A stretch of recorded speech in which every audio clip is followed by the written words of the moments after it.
And I'm going to tell you this, or tell you what I've heard, is that Dynamite Kid claims in his book that you went to him asking for jobs in the WWF. Is that true? I went to him asking for a job in WWF. That's what the Dynamite Kid said in his book, yes. No, Okay. I didn't know. I didn't know.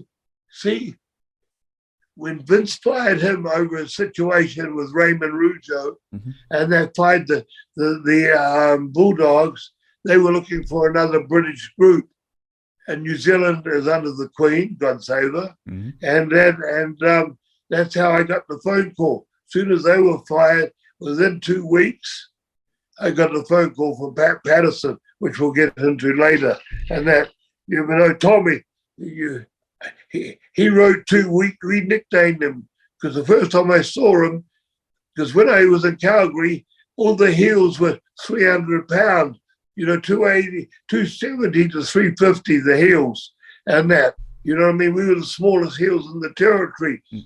After Archie Goldie and Mongol and Stomper left, we were more or less go up to Stu's place and work out the program. We never had any big single guy. The tag team were on the top all the time, which was me and Butch, the New Zealand Kiwis, and that.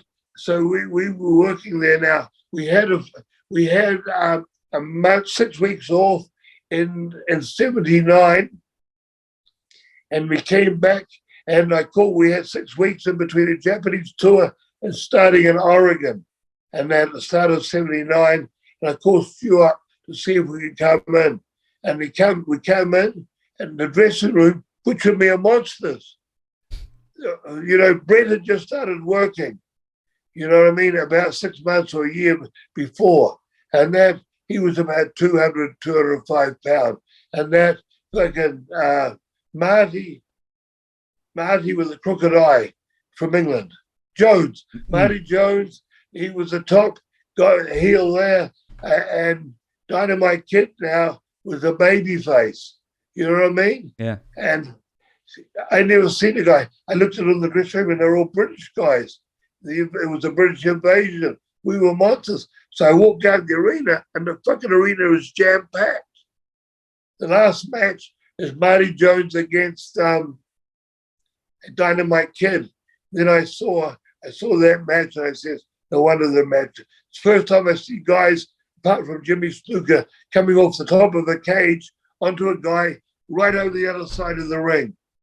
The headbutt he used to do, Yeah. which Benoit followed, Mm-hmm. and that the Dynamite Kid, we called him the Rocket. He wrote in the book about us, his nickname from us, because that time we came in, Stu put us with Dynamite Kid in the six mans, and we worked with the Hart family all around the territory for 6 weeks. Hence, Edmonton and Calgary, Stu put himself in the match, and it's the first time I worked against Stu.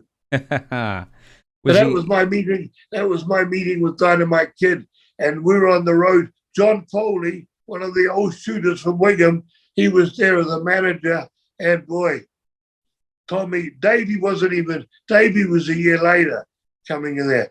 Dynamite ribbed fucking John Foley. He kept him drunk and pilled up. He didn't know he was on pills.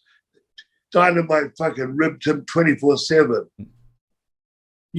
I guess you've heard a lot of John Foley ribs, right? Do you know, I've heard more Dynamite Kid ribs, but give me a John Foley rib.